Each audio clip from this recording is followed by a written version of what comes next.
The morning of June 19th, 1944.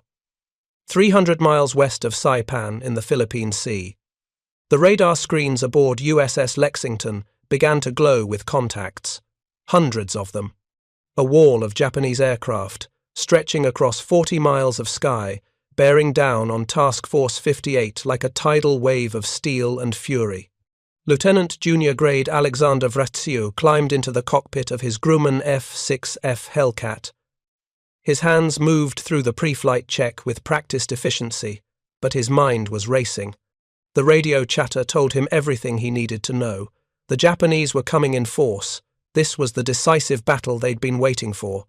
What Vratsiu and the other pilots couldn't know, what the Japanese admirals sailing west in their flagship Zuikaku didn't know, was that this battle was already over.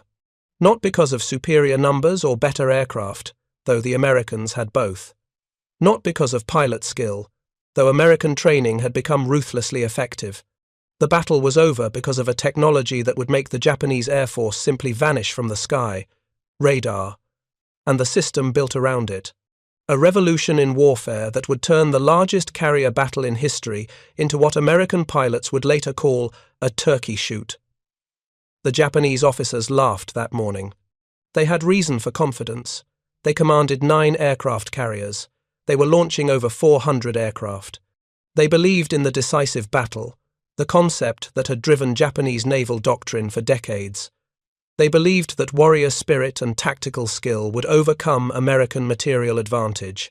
By sunset, 380 of those aircraft would be destroyed.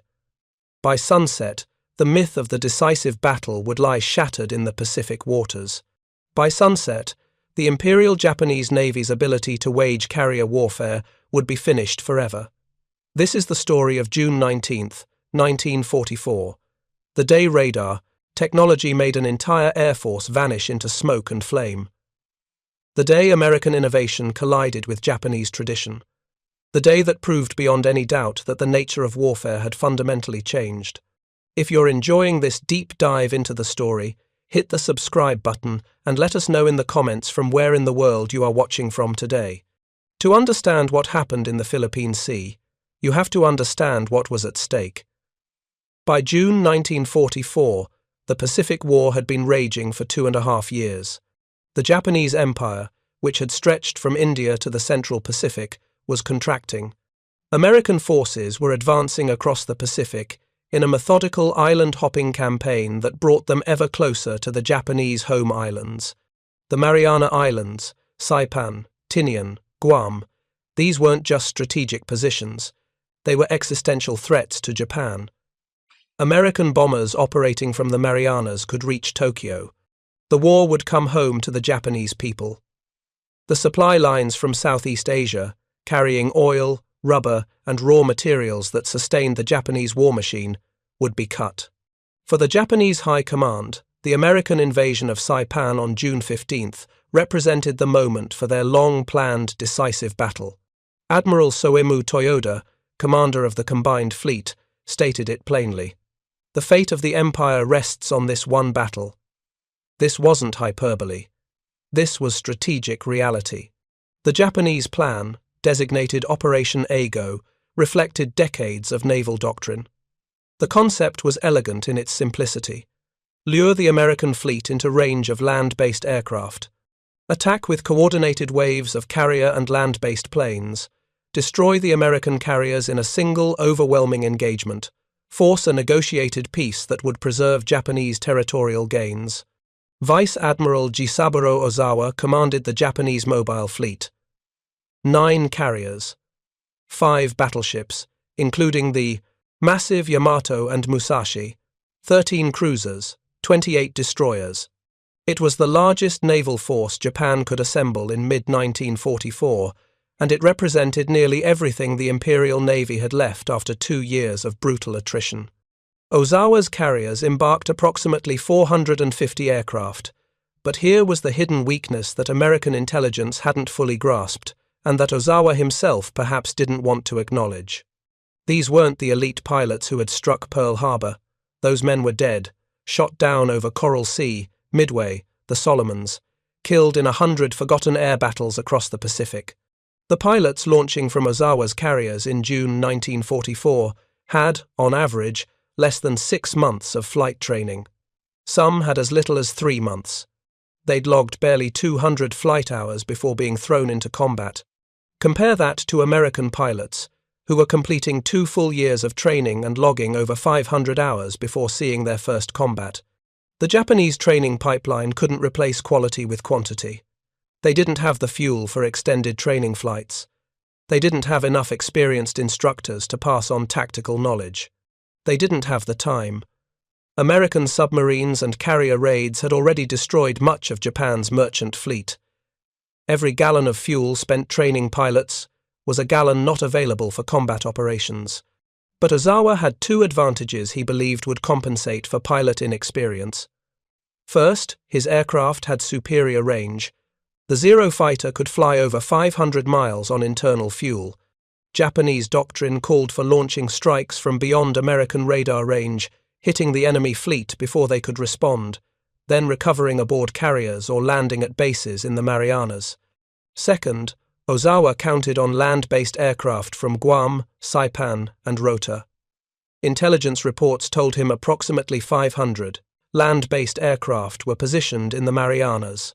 These planes would hit the American fleet simultaneously with his carrier strikes. The combined assault would overwhelm American defenses. There was one problem with this plan. The intelligence was catastrophically wrong. American carriers had been pounding Mariana airfields for days.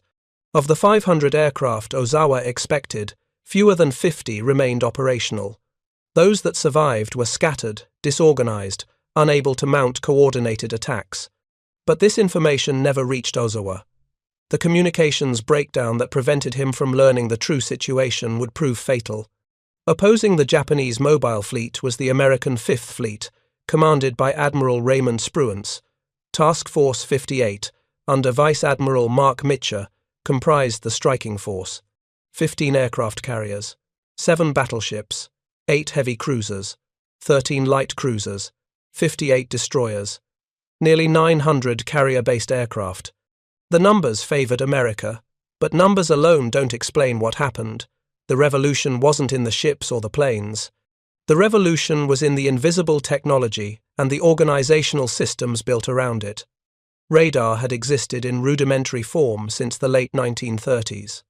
By 1944, American radar technology had advanced dramatically. The CXAM and subsequent SK series radars could detect aircraft at ranges exceeding 100 miles. Surface search radars could pick up ships at similar distances, but detection alone wasn't enough. The breakthrough was integration. The Combat Information Center, the CIC. Before the CIC, ships' radar operators would detect contacts and report them to the bridge. Information flow was chaotic. Multiple ships might detect the same contact and report it separately. Commanding officers would try to build a picture of the tactical situation from fragmentary reports arriving through multiple channels, often contradictory, always incomplete. It was a dedicated space deep in the ship, shielded from battle damage, where specially trained personnel coordinated all incoming information: radar contacts, radio intercepts, visual sightings from lookouts, reports from submarines, intelligence from codebreakers. All of it flowed into the CIC, where it was filtered, analyzed, plotted on transparent boards, and transformed into a coherent tactical picture. The CIC officer could see at a glance where every friendly ship was positioned, where every aircraft was flying, where enemy contacts were approaching from. Most importantly, the CIC could coordinate responses across multiple ships simultaneously. When radar detected incoming enemy aircraft, the CIC didn't just report it to the ship's captain. The CIC vectored combat air patrol fighters to intercept, directing them by radio to the exact location of the enemy formation. The CIC coordinated with other ships in the task force, sharing information, preventing duplication of effort. The CIC directed the positioning of ships in the defensive screen, placing battleships and cruisers with heavy anti-aircraft armament where they could do the most good. This system, refined through hard lessons learned at Coral Sea and Midway, perfected during the Solomon Islands campaign, had become devastatingly efficient by June 1944. Unlike the communication chaos at Midway, where radio channels became overloaded and critical messages were lost, Task Force 58 had sufficient frequencies, established protocols, and trained personnel to maintain coordination even during the largest air battle in history. The Japanese had nothing comparable. Japanese ships carried radar by 1944, but it was inferior technology, shorter range, less reliable.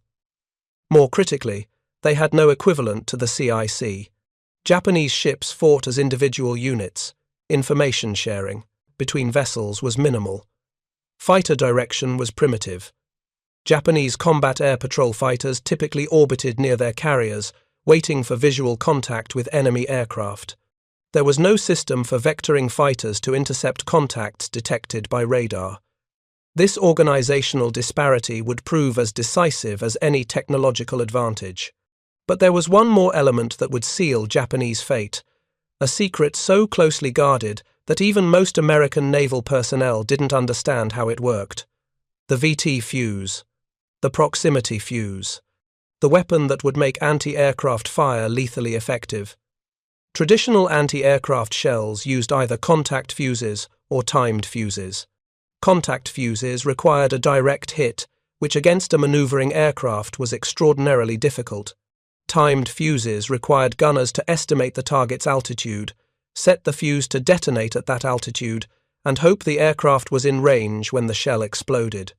Analysis of pre-1944 anti-aircraft performance showed it took an average of 500 rounds to bring down one aircraft. The VT fuse changed the calculus completely.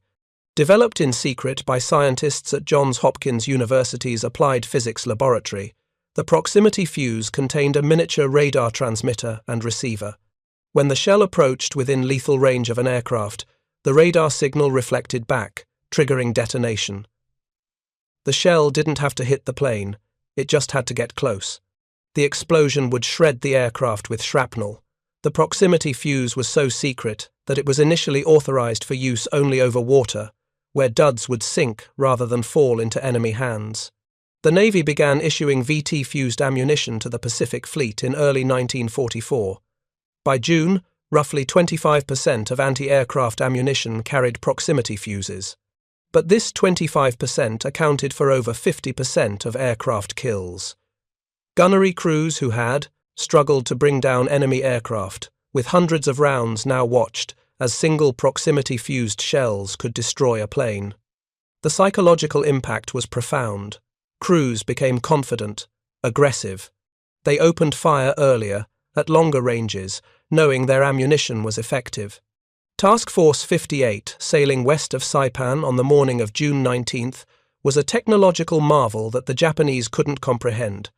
Radar eyes scanning the horizon, combat information centers coordinating responses across dozens of ships, proximity-fused ammunition, ready to fill the sky with lethal clouds of shrapnel.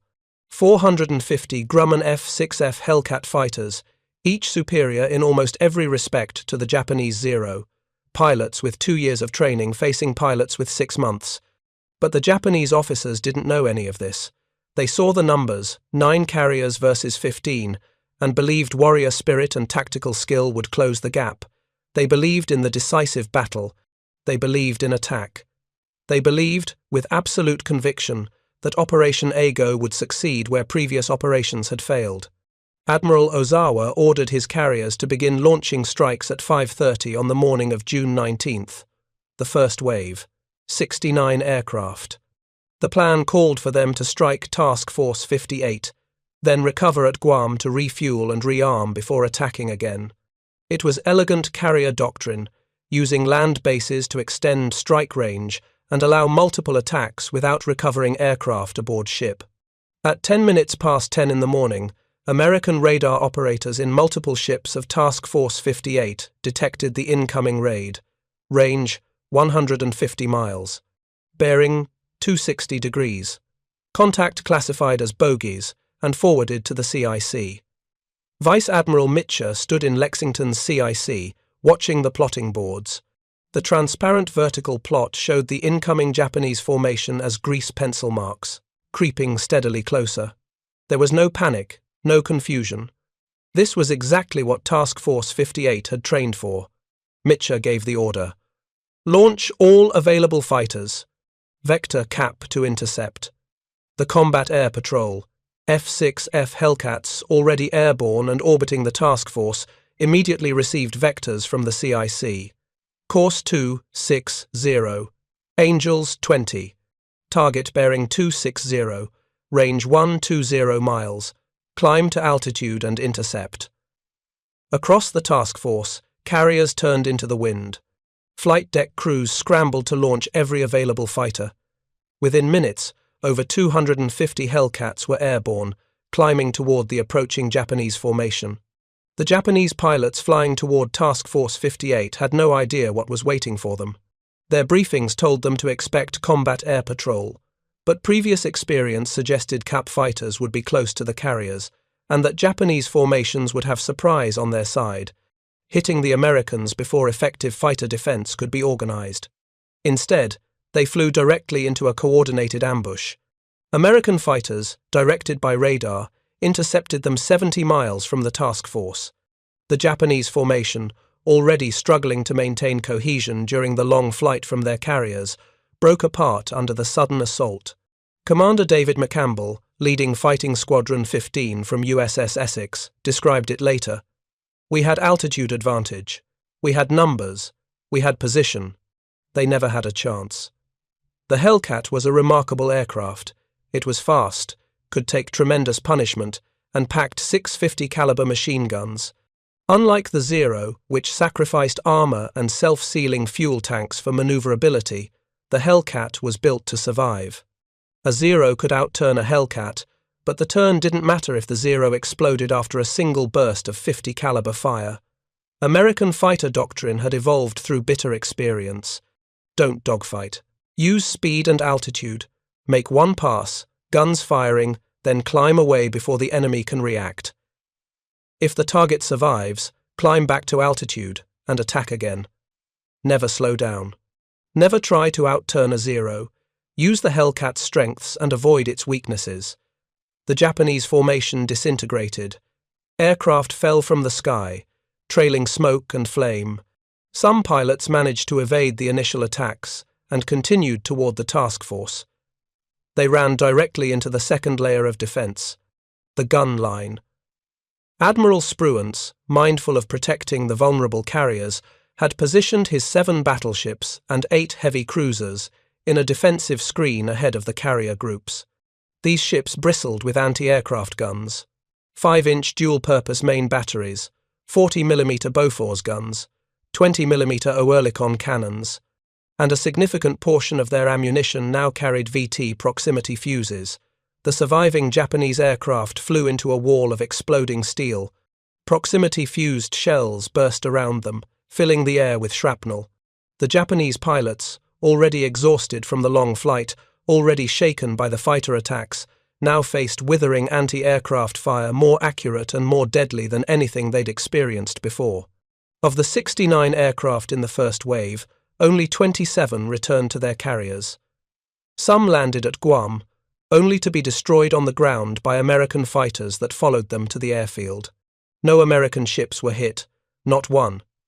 Admiral Ozawa, unaware of the catastrophic losses his first wave had suffered, launched his second wave. 128 aircraft, fighters, dive bombers, torpedo bombers. This was the main strike, the hammer blow that would cripple the American carriers. American radar detected them at 10:57 in the morning. The process repeated. Fighters vectored to intercept. Gun line positioned to catch any aircraft that broke through the CAP. CICs across the task force, sharing information, coordinating responses, building a complete tactical picture. Lieutenant Junior Grade Alexander Vrasiu, sitting in his F-6F aboard Lexington, heard the call over the radio. Large bogey formation approaching from the west. All fighters scramble. Vrasiu's aircraft had problems. The engine was stuck in low blower, limiting his maximum altitude to about 20,000 feet. Oil was spraying onto his windshield, reducing visibility. Worse, the ground crew had forgotten to lock his wing-fold mechanisms. The wings that folded to save space on the carrier deck were only partially secured. Flying at high speed with unlocked wings was extraordinarily dangerous. A lesser pilot would have aborted. Vrasiu climbed into the sky and looked for targets. He was a double ace, 12 confirmed kills. He'd flown as wingman to Medal of Honor recipient Edward Butch O'Hare. He'd learned from the best, and now he was hunting. At 20,000 feet, Vrasiu saw them. The Japanese formation, stretched across miles of sky. Judy dive bombers, heading for the carriers. They were below him, around 18,000 feet. A fighter pilot's dream, he would later say. They looked like a swarm of bees. Vrasiu rolled into his attack. 6 Judy dive bombers in formation. He picked the trailing aircraft, close to point-blank range, his windshield smeared with oil. He could barely see through the glass. He had to get close, very close, to ensure his shots counted. His first burst hit the wing root. The Judy staggered, began smoking, rolled over, and fell toward the sea. Vrasiu moved to the next target. Another burst, another kill, then a third, a fourth, a fifth. The Japanese formation scattered, aircraft breaking formation, trying to evade. Vrasiu followed, calm, methodical, firing short bursts, making every round count. His 6th kill exploded directly in front of him. "I must have hit his bomb," Vrasiu later reported. "The explosion was right in my face. I yanked the stick back hard to avoid the debris." 6 kills, 8 minutes, 360 rounds of ammunition fired. When Vrasiu landed back aboard Lexington, he held up 6 fingers for the photographers. The image would become iconic. The grin on his face said everything about what the battle felt like from an American perspective. But for the Japanese pilots, it was catastrophe. The second wave suffered even worse losses than the first. Of 128 aircraft, fewer than 30 returned. American fighters shot down most of them. The gun line destroyed the rest. The few Japanese aircraft that penetrated to the carriers achieved no hits. By early afternoon, Ozawa had launched 4 separate waves. Each wave encountered the same systematic destruction: radar detection at extreme range, fighter interception 70 or more miles from the task force, survivors running into the gun line, proximity-fused shells exploding around them, Hellcats diving through the formation, guns blazing. An American pilot from VF-16 radioed back to his carrier during the height of the action. "Hell, this is like an old-time turkey shoot." The phrase stuck. The Great Marianas Turkey Shoot. It captured the one-sided nature of the slaughter perfectly. By the end of June 19th, the Japanese had launched approximately 373 carrier aircraft at Task Force 58. Only 130 returned to their carriers. Some landed at Guam or Rota, but most of those were destroyed on the ground by American fighters or bombed on the airfields. Approximately 50 additional land-based aircraft from the Marianas tried to join the attacks and were shot down. The final tally: nearly 380 Japanese aircraft destroyed in a single day. American losses: 23 Hellcats shot down in air combat, 6 more lost to operational causes, 29 aircraft total, and most of those pilots were rescued. The ratio was almost unbelievable. 13 Japanese aircraft lost for every American plane shot down. In most air battles, losses were roughly equal, or perhaps 2-1 in favor of the victor. This wasn't a battle, this was systematic annihilation. But the catastrophe wasn't finished. While Ozawa's aircraft were being destroyed in the sky, a different threat was stalking his carriers beneath the waves: American submarines. USS Albacore, on patrol west of Saipan, detected the Japanese carrier force at 8:15 in the morning. Commander James Blanchard maneuvered into attack position and fired a spread of torpedoes at the flagship carrier Taiho, the newest and largest carrier in the Japanese fleet. 1 torpedo struck home.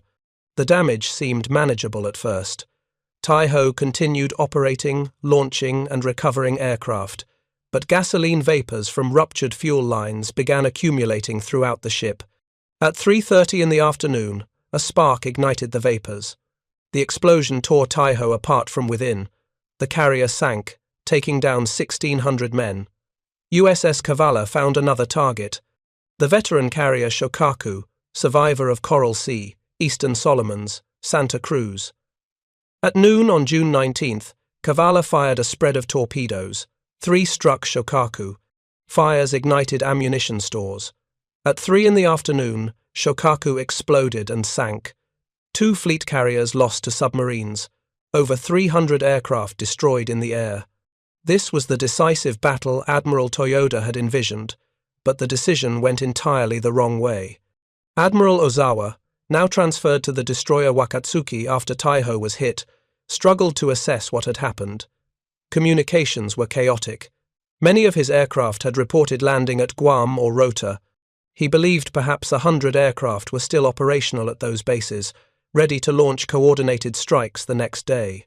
He didn't know that American fighters and bombers had systematically destroyed nearly every Japanese aircraft in the Marianas. The next morning, June 20th, American search planes found Ozawa's retreating fleet. It was late afternoon before Task Force 58 closed to striking range. Admiral Mitcher faced a difficult decision. Launch a maximum-range strike that would require aircraft to return after dark, with many running out of fuel, or let the Japanese escape. Mitcher chose to attack. 216 aircraft launched at 4:20 in the afternoon. They would fly over 300 miles to reach the enemy, attack, and attempt to return in darkness with fuel tanks nearly empty. The strike hit Ozawa's fleeing carriers just before sunset. The light carrier Hio took torpedo hits and sank. The carriers Zuikaku, Junyo, and Chiyoda were damaged. The battleship Haruna took a bomb hit. It wasn't a knockout blow, but it was enough. The return flight became a nightmare. Darkness fell. Aircraft ran out of fuel and ditched in the ocean. Others crashed, attempting carrier landings in blackout conditions. Some pilots managed to land, guided only by whatever lights ships dared show. Of the 216 aircraft that launched, 80 were lost. Most of the aircrew were rescued by destroyers and submarines that spent the next day searching for survivors, but the mission cost American lives. If you find this story engaging, please take a moment to subscribe and enable notifications. It helps us continue producing in-depth content like this. Part 2. The Cost of Truth. The Battle of the Philippine Sea ended on June 20th, 1944. Admiral Ozawa retreated with his surviving carriers toward Okinawa. Admiral Spruance, concerned about the possibility of a Japanese trap and mindful of his primary mission to protect the invasion forces at Saipan, chose not to pursue. Some historians have criticized this decision, suggesting Spruance could have destroyed the entire Japanese carrier force. Others argue Spruance made the correct choice given incomplete intelligence and his defensive responsibilities. The debate misses the larger point. The Battle of the Philippine Sea had already accomplished everything that mattered. The Imperial Japanese Navy's ability to conduct large-scale carrier operations was finished, forever. The numbers tell the story. In 2 days of fighting, Japan lost 3 fleet carriers, Taiho, Shokaku, and Hio.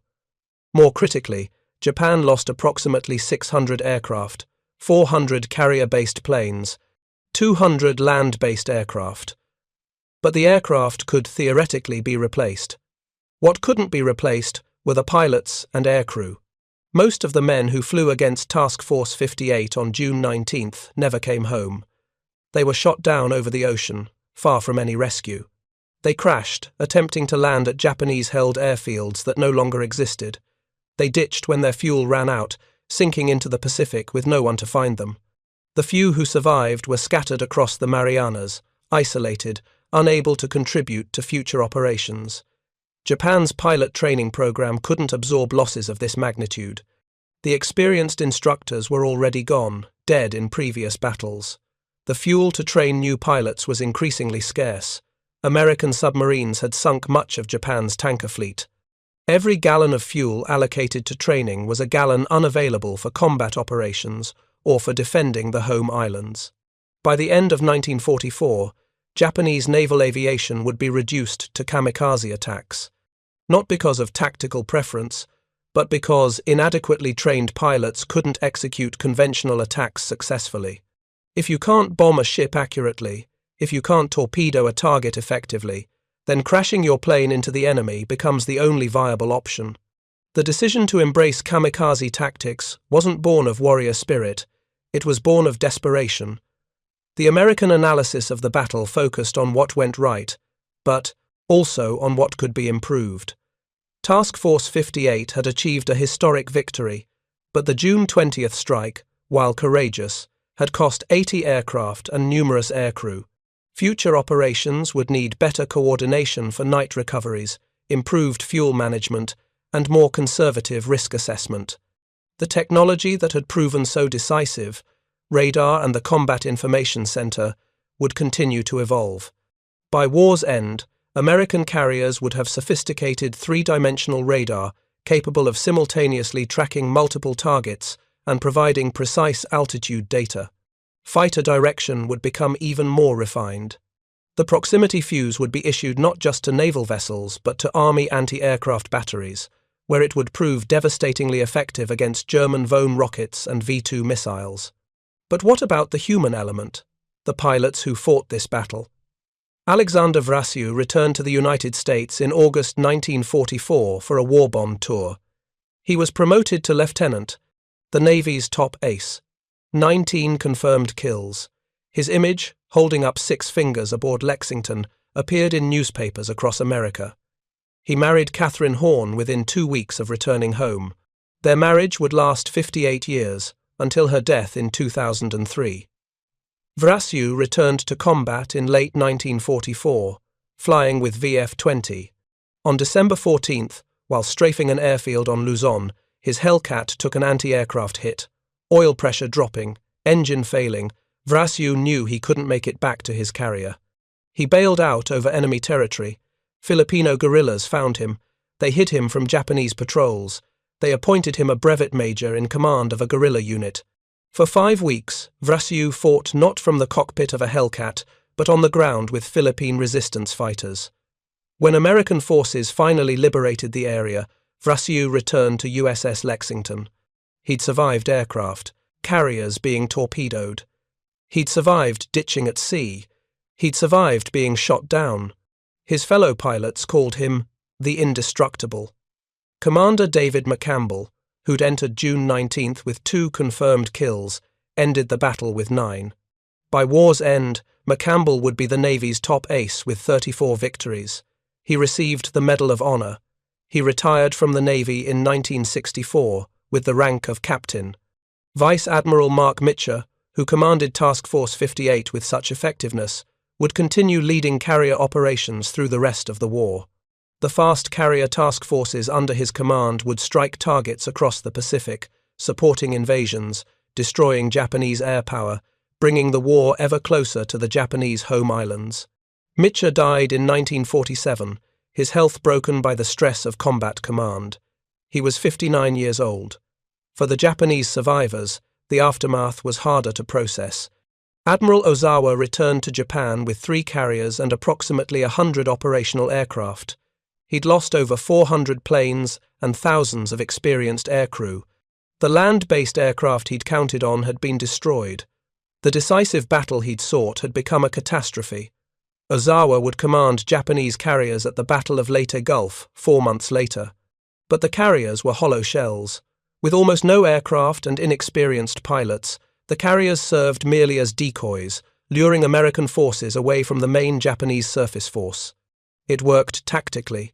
The American carriers chased Ozawa's fleet, but it underscored how completely Japanese carrier aviation had been destroyed.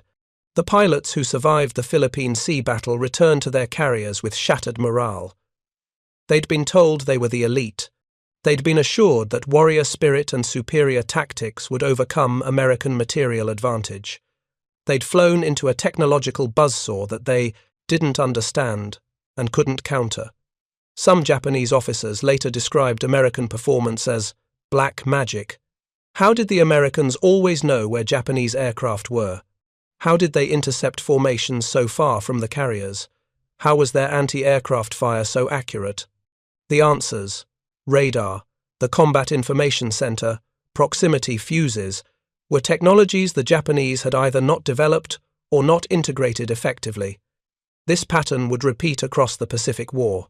Japanese forces, trained in pre-war doctrines emphasizing warrior spirit and tactical excellence, encountering American forces that combined industrial production, technological innovation, and systematic training into an overwhelming advantage. It wasn't that Japanese soldiers and sailors lacked courage. They fought with extraordinary bravery. But courage without adequate support, without technological parity, without replacement training pipelines, couldn't sustain a war against an industrialized opponent. Consider the broader strategic picture. The Battle of the Philippine Sea secured American control of the Marianas.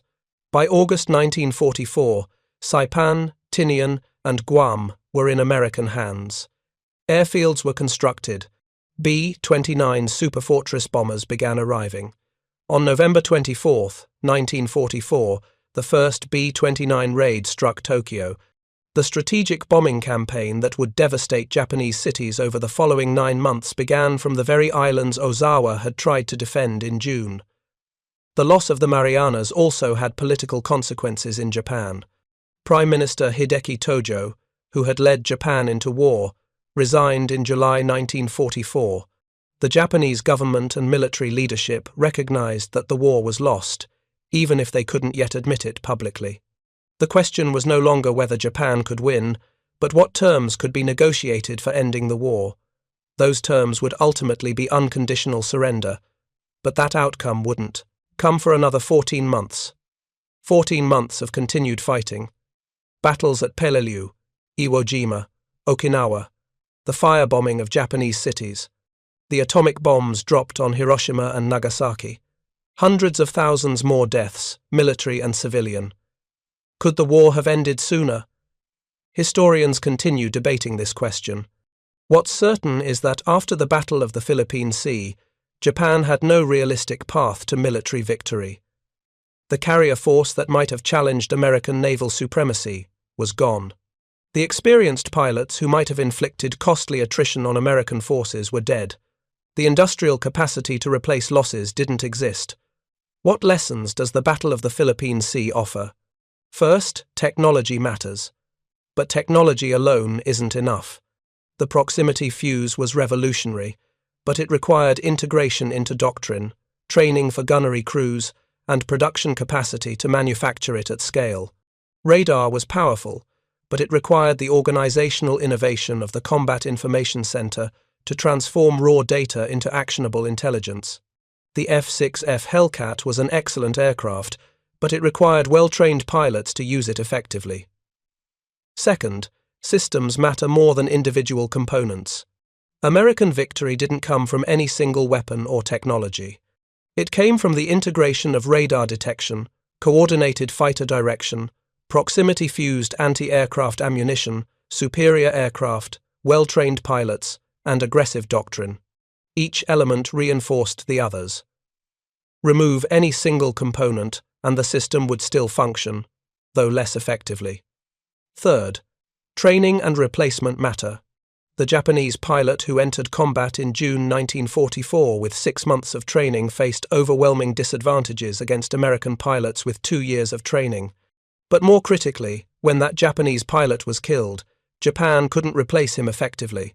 When an American pilot was killed, the training pipeline produced another pilot, often better trained than the one lost, because the training program itself continuously improved based on combat experience. Fourth, institutional learning matters. The American Navy of June 1944 bore little resemblance to the American Navy of December 1941. Everything had changed.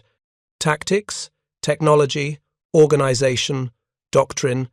This transformation came from systematic analysis of combat experience, willingness to admit failures, and institutional structures that encouraged innovation.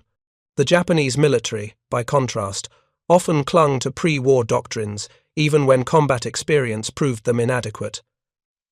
Finally, industrial capacity matters. America's ability to produce ships, aircraft, weapons, and ammunition at rates Japan couldn't match meant that even if tactical performance had been equal, which it wasn't, America would have won through material attrition. Japan began the war with excellent equipment and superbly trained personnel. By mid-1944, the equipment was obsolescent and the trained personnel were dead. America began the war with inferior equipment and inadequate training.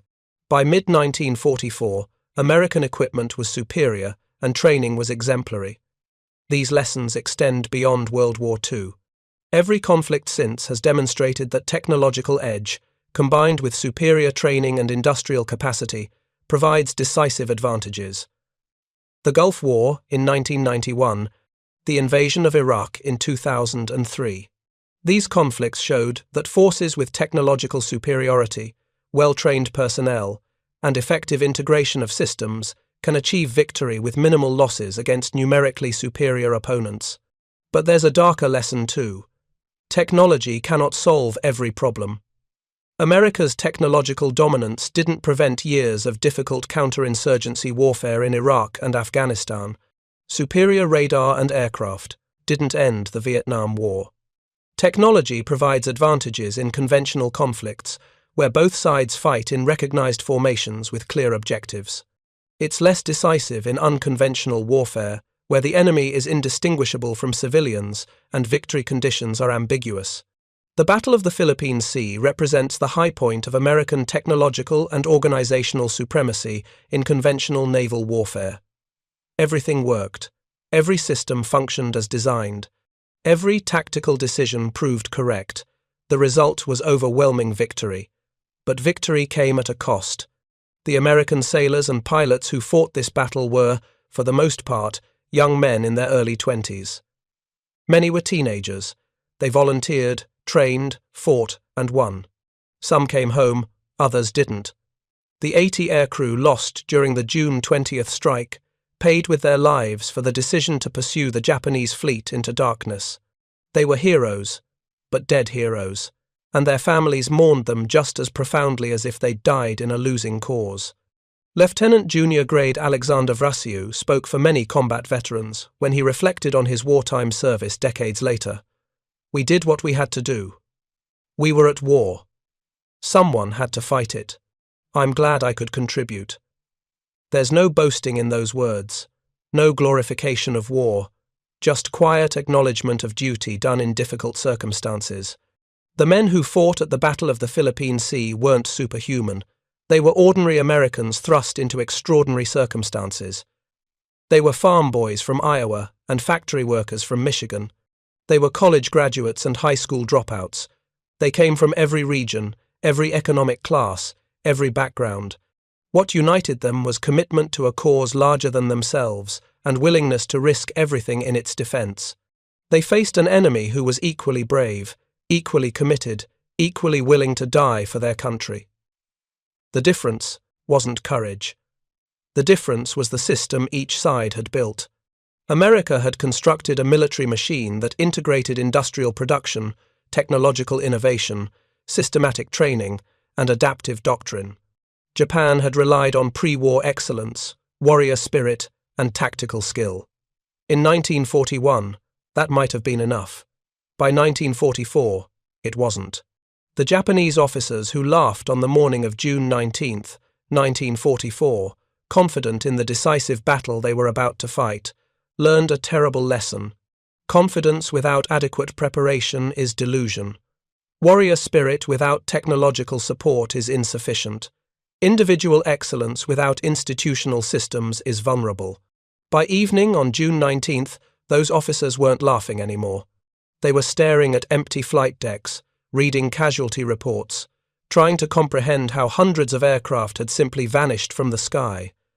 Some probably never did understand. The technology that destroyed them was invisible, incomprehensible, like black magic. But it wasn't magic. It was radar. It was the Combat Information Center. It was proximity fuses. It was well-trained pilots flying superior aircraft. It was systems thinking applied to warfare. It was American industrial might translated into military power. The Battle of the Philippine Sea didn't end the war, but it ended Japan's ability to fight the war on equal terms. After June 19, 1944, every engagement was defensive. Every battle was delaying action. Victory was impossible. Survival was uncertain. Defeat was inevitable. The men who won this battle deserve to be remembered, not with mindless glorification, but with honest recognition of what they accomplished and what it cost. They stopped an empire. They defended freedom. They proved that tyranny, however determined, however brave, could be defeated by people fighting for something better. Thank you for watching. For more detailed historical breakdowns, check out the other videos on your screen now, and don't forget to subscribe.